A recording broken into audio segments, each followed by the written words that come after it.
Bonjour à toutes et à tous, je suis ravie de vous retrouver pour une nouvelle vidéo sur cette chaîne YouTube. Je suis Valérie d'une fille manager et aujourd'hui on va parler de relations.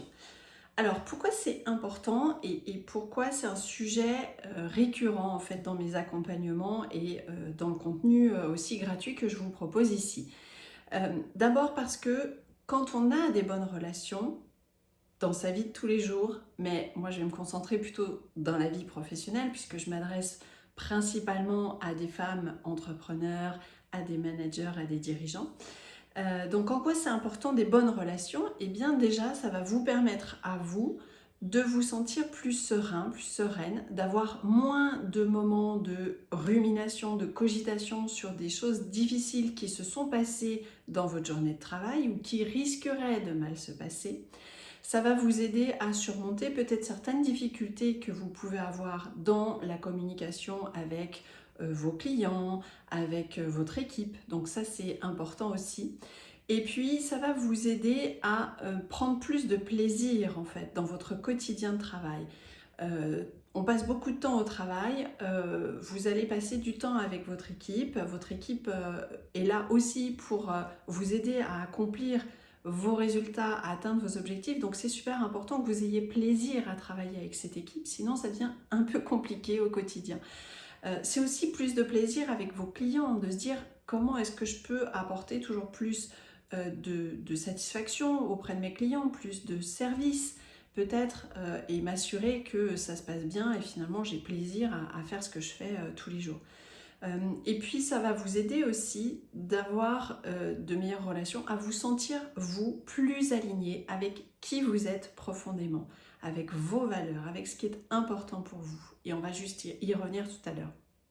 Et puis ça va vous aider aussi à mieux connaître et à mieux comprendre les autres pour finalement se dire ok, moi j'ai cette perception, j'ai cette vision de la situation, mais mon interlocuteur en face de moi, que ce soit un client, que ce soit un partenaire, un fournisseur, que ce soit un membre de mon équipe, eh bien c'est important que je comprenne aussi quelle est sa vision à lui, parce que sinon, si je reste toujours dans mon schéma, dans ma perception, ben finalement, je risque de manquer quelque chose finalement, de passer à côté d'un truc important qui va faire que malheureusement, je ne vais pas arriver à rentrer dans une relation sincère avec mon interlocuteur et donc forcément, ce sera moins bénéfique pour moi, pour mon interlocuteur et donc pour la relation que l'on entretient. Donc, tout ça, ce sont des éléments importants et je m'en rends compte régulièrement. D'abord parce que les clientes que j'accompagne souvent me disent bah tiens, par exemple dans mon équipe, j'ai telle difficulté, j'ai une personne par exemple dans mon équipe qui critique le travail de ses collègues. Et moi j'aime pas ça parce que c'est pas en phase avec mes valeurs, j'ai pas envie de ça dans mon équipe et dans mon entreprise. Mais j'ose pas toujours lui dire. Ou alors, tiens, j'ai telle personne dans mon équipe qui travaille trop lentement ou ne fait pas les tâches avec le niveau de qualité que j'attends. Il faut que je puisse lui dire, mais je me sens pas toujours très à l'aise avec ça, je sais pas comment lui dire, j'ai peur de la blesser. Ou j'ai un client qui me sollicite un peu trop, à me demander des conseils un peu gratuitement et ben, c'est compliqué parce que moi j'ai aussi besoin de faire vivre mon entreprise, donc il faut que je puisse facturer mon temps, mais je ne sais pas comment dire stop et mettre des limites avec ce client-là. Donc ça, ce sont des situations que j'entends tous les jours, qui sont hyper récurrentes dans notre vie d'entrepreneur, que j'ai pu vivre moi aussi à certains moments. Et je me suis rendu compte que pendant des années, avant même de créer mon entreprise, quand j'étais manager dans des entreprises en tant que salarié, je portais une attention aux relations que j'avais avec mon équipe, avec mes clients, avec les autres, mais cette attention finalement elle n'était pas au bon niveau. C'est-à-dire que je n'avais pas pris conscience d'abord, je n'avais pas pris le temps de définir d'abord ce qui était important pour moi, qui j'étais vraiment, quelles étaient mes valeurs, ce dont j'avais besoin.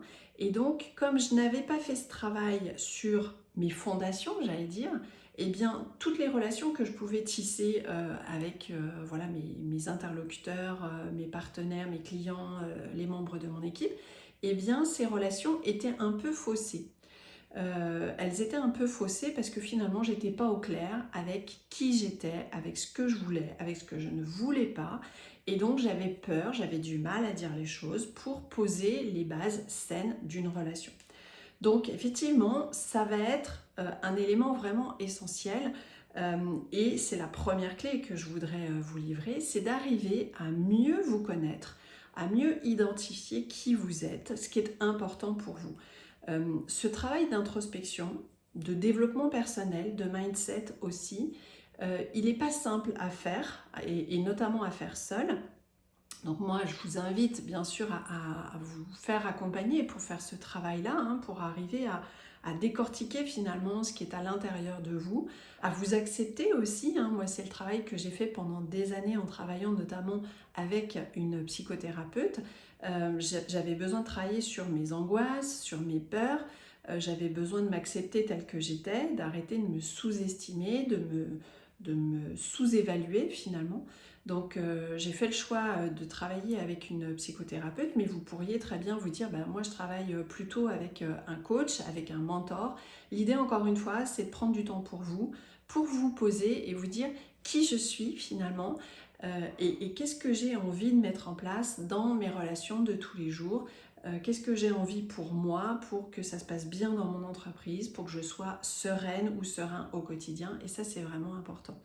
Donc, c'est d'arriver à définir voilà, vos besoins, vos valeurs, vos limites, les limites que vous voulez fixer aux autres, mais aussi que vous voulez vous fixer à vous-même. Parce que souvent, quand on est entrepreneur, qu'on est passionné par son travail, on fait beaucoup d'heures.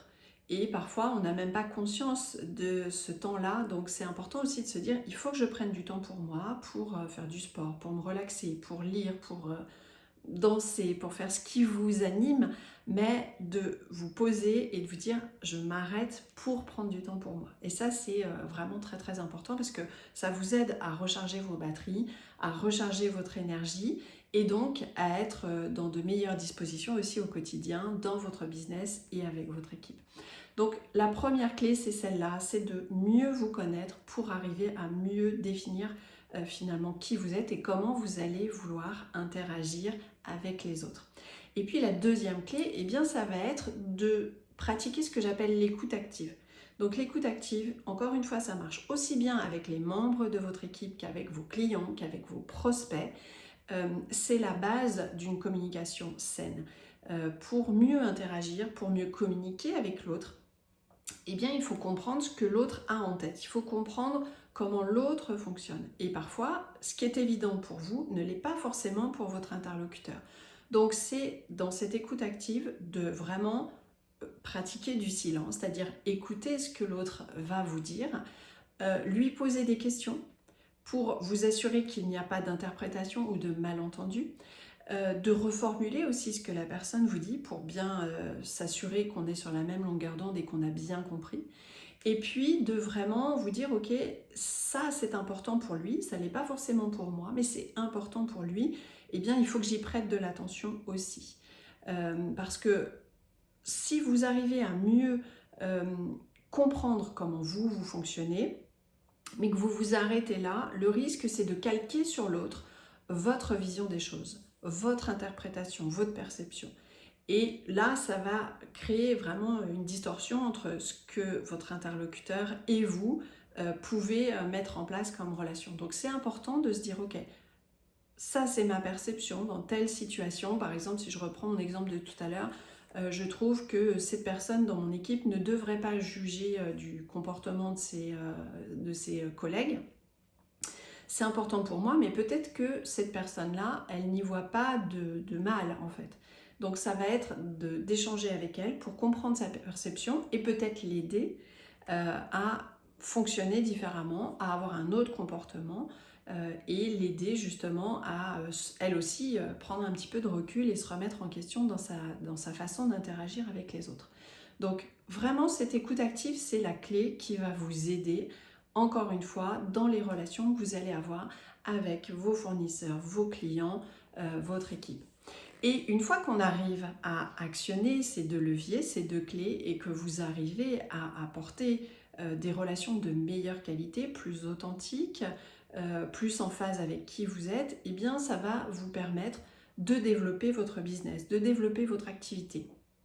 Pourquoi? Eh bien déjà avec votre équipe, parce que votre équipe se sentira écoutée, comprise, elle connaîtra aussi les limites que vous fixez, ce que vous acceptez, ce que vous n'acceptez pas, donc ça évitera les débordements, et donc elle sera plus concentrée sur ses tâches, sur ce qu'elles ont à faire, mais aussi sur ce qu'elles peuvent amener, c'est-à-dire les idées qu'elles peuvent proposer, les solutions qu'elles peuvent apporter, et donc ça va apporter beaucoup de force dans votre entreprise, puisque votre équipe se sentira investie aussi, pour pouvoir aller chercher plus de performance et donc apporter plus de qualité dans le travail et bien évidemment apporter plus de valeur, je dirais, à votre service, à vos produits, à votre business. Et puis deuxième effet positif très intéressant, c'est que vis-à-vis de vos clients, de la même manière, si vous êtes arrivé à tisser ces relations de meilleure qualité, vous serez plus à l'écoute, vous comprendrez davantage leurs besoins, leurs attentes, vous vous sentirez peut-être moins frustré ou attaqué lorsqu'un client vous fera part de quelque chose qui lui convient moins bien. Vos clients se sentiront vraiment très satisfaits et donc auront envie de vous recommander.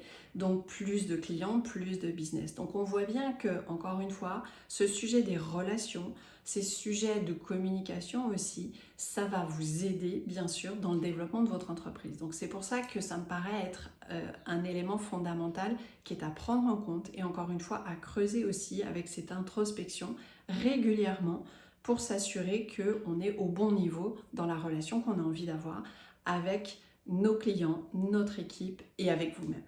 Alors voilà ce que je voulais vous partager. N'hésitez pas à me dire en commentaire comment ça résonne pour vous et puis à partager cette vidéo aussi si vous pensez qu'elle peut être utile à d'autres personnes. Pensez à liker aussi, ça nous encourage pour savoir quels sont les contenus qui vous intéressent le plus. Et abonnez-vous à la chaîne, c'est ce qui va lui permettre d'être vu, à nos vidéos d'être vues par le plus grand nombre et donc d'aider plus de personnes qui en ont besoin. Je m'arrête là pour aujourd'hui. Je vous retrouve dans 15 jours avec de nouveaux partages, de nouvelles réflexions et je vous souhaite une très belle journée. À bientôt, bye bye.